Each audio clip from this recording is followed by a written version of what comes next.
Selamat pagi anak-anak Bapak.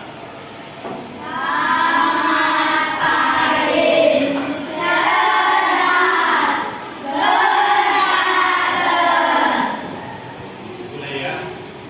Kalau oke. Bapak sekarang akan lihat sebelum Bapak bicara panjang lebar nama Bapak itu siapa? Harus tahu lah. Siapa tahu? Pak Margun. Iya, Pak Margun, nama wali kelas. Iya, kan? Nah di sini Bapak sahabat dari Bapak Margun. Nama Bapak Rifani Franciscus Paul. Apa? Rifani Franciscus Paul. Bapak itu guru kelas 6 sebetulnya di SD Merpati. SD Merpati? SD Negeri 081240 Jalan Merpati, Sulawesi Selatan. Ya, dari di sini Bapak meminta waktu kalian, meminta waktu dari Bapak Margun.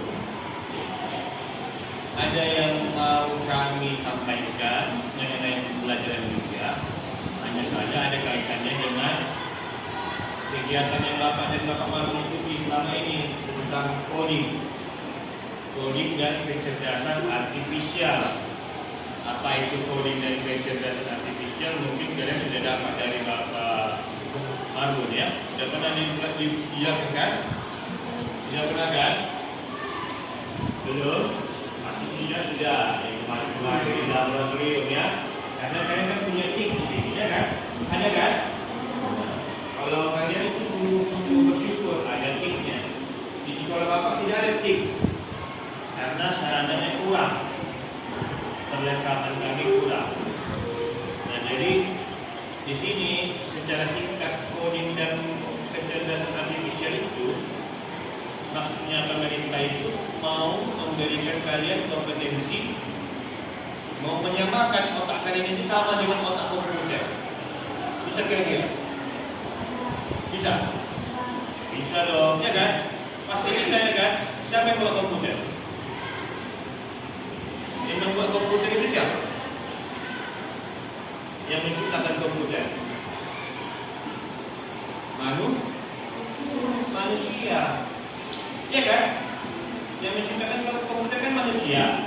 Tentu saja manusia artinya lebih pintar dari komputer. Nah zaman sekarang bagaimana? Zaman sekarang bagaimana coba?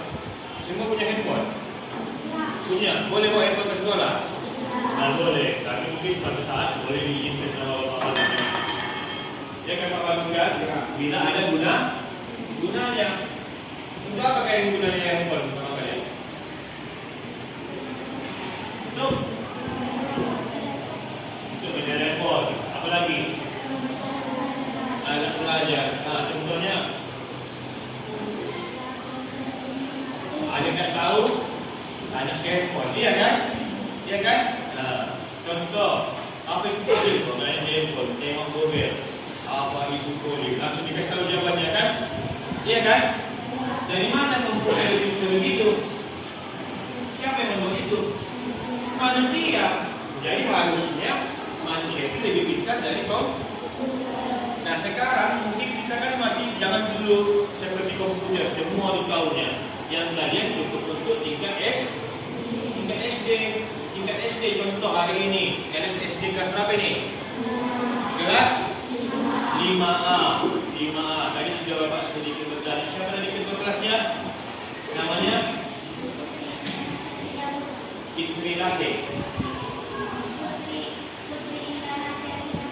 Putri Snida Buta. Nah hari ini Bapak akan mencoba membahas kelas 5 mengenai mapel IPAS. IPAS tentunya kalau dibilang SNRP itu pasti udah jago-jago tentang IPAS ya kan? Iya. Jago kan? Harus jago ya kan? Tentang alam, tentang sosial. IPAS itu apa kepanjangannya? Ilmu pengetahuan alam dan kalau dulu kan dipisah dia kan. Ada IPA, ada Sekarang kita gabungkan bagaimana supaya dia lebih simpel sehingga mata pelajarannya, materi-materinya cepat terdapat. Untuk kelas 5 mungkin materi yang akan Bapak ambil hari ini mengenai pasti sudah dipelajari tentang rantai makanan. Sudah dipelajari ya kan?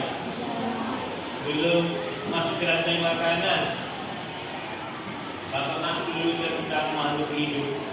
Makhluk hidup itu siapa-siapa saja nak? Ya,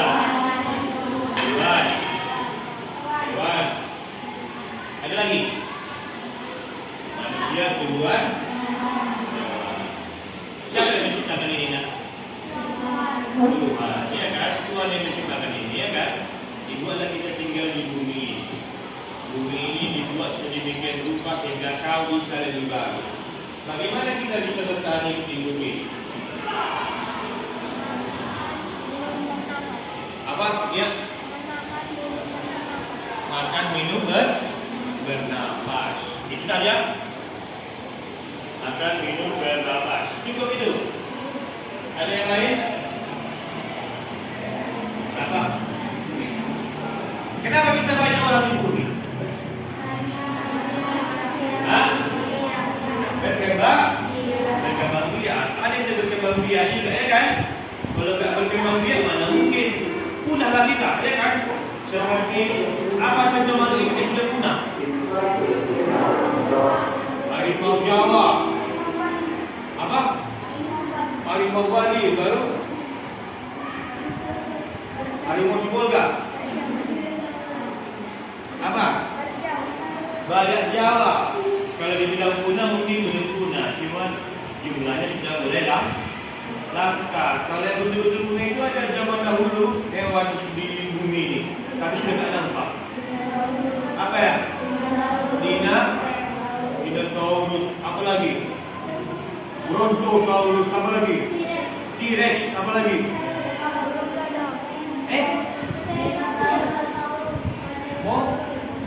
Mosasaurus, nah itu pasti kita akan tahu ya kan? Apalagi kalau sering nonton internet ya kan? Nonton film-film di internet ya kan? Kenapa bisa punah? Ya? Perkembangan zaman katanya. Siapa ada lagi yang lain? Nah, gara-gara saling memakan, apa lagi?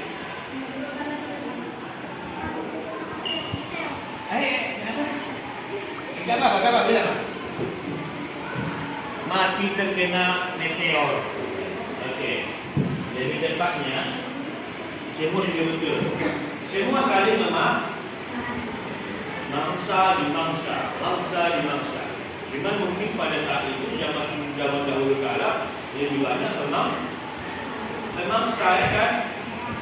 Nah, kalau dalam mangsa di mangsa itu disebut dengan namanya apa? Rantai makan. Kalau rantai kan, siapa pakai rantai ini? Ada? Tidak boleh ya, pakai rantai. Kalau tidak boleh, boleh. Contoh untuk rantai apa ya di sini? Rosario. Kalau Rosario, rantai ini kan? Ya. Kalau putus kasut bagaimana?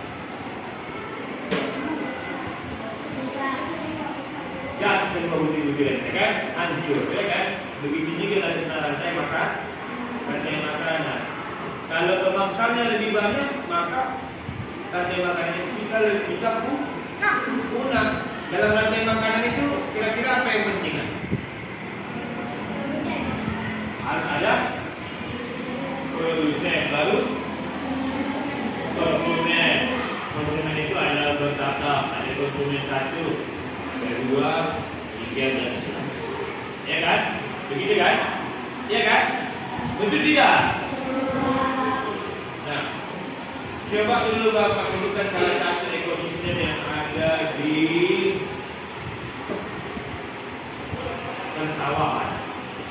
Siapa yang bisa menyebutkan kira-kira kalau dari persawahan? Coba dulu bayang persawah. Kan ada sawah? Di mana? Di mana? Di Edo. Ya, di Edo. Mega. Desa. Rasanya sama ya.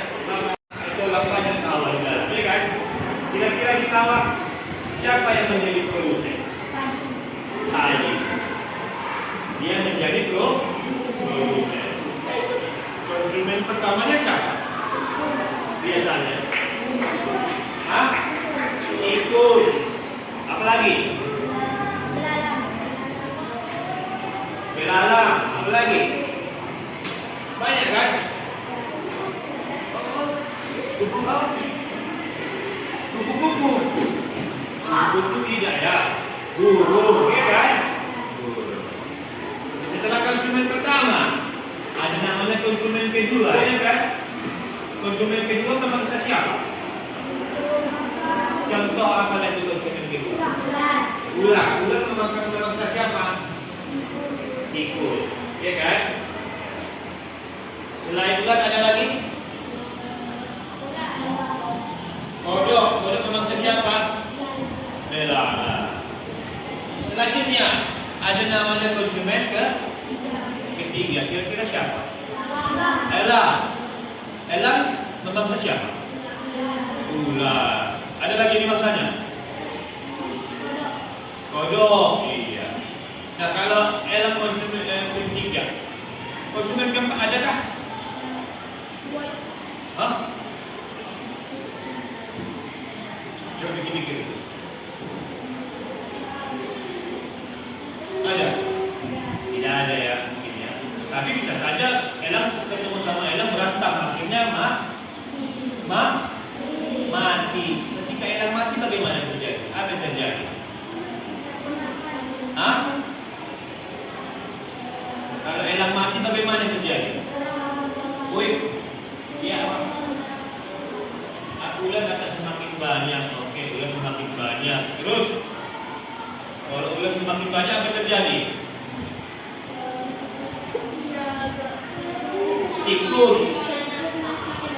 Tikus tak ada. Tadi semakin banyak jadinya, ya kan? Nah, jadi kalau sekarang kenapa dibilang rantai? Jadi kalau bilang produsen dari padi, konsumen satu contoh tikus, konsumen dua ular, konsumen tiga elang. Asal kan yang bersambung sampai ke sini, sampai ke produsen. Saya mau gambarkan ya. Ini contoh padi, ya kan? Disebut dengan nama apa tadi namanya?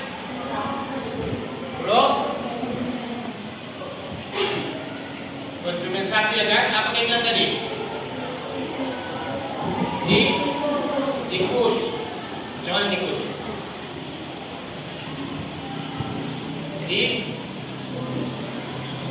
Tikus dimakan ular.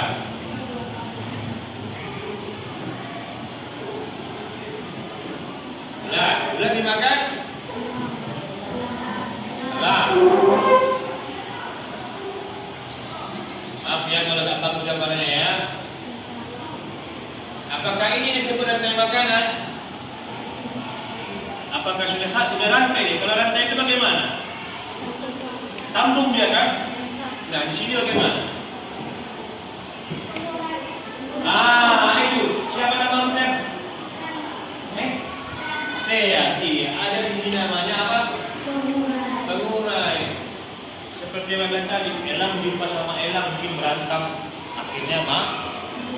Ketika elang mati jatuh ke tanah, dia akan menjadi busuk. Busuk kan? Kenapa bisa busuk? Karena ada ini pengurai, ya. Ada pengurai. Oke. Nah, nanti ini akan ada nanti tugas-tugas selanjutnya nanti. Di sini Bapak hanya cuma menambahkan sedikit saja. Nanti akan ada tugas sudah Bapak kita sama Pak Margun. Nanti Pak Margun akan diberikan sama kalian ya. Ya, mungkin Bapak tidak bisa lama-lama. Kita hanya ada 2 JP di sini nanti. Jadi untuk selanjutnya nanti Bapak Margun akan membagikan tugas-tugas kepada kalian. Jadi cukup sekian dulu dari Bapak mengenai rantai makanan. Untuk waktu dan tempatnya Bapak ucapkan terima kasih. Shalom.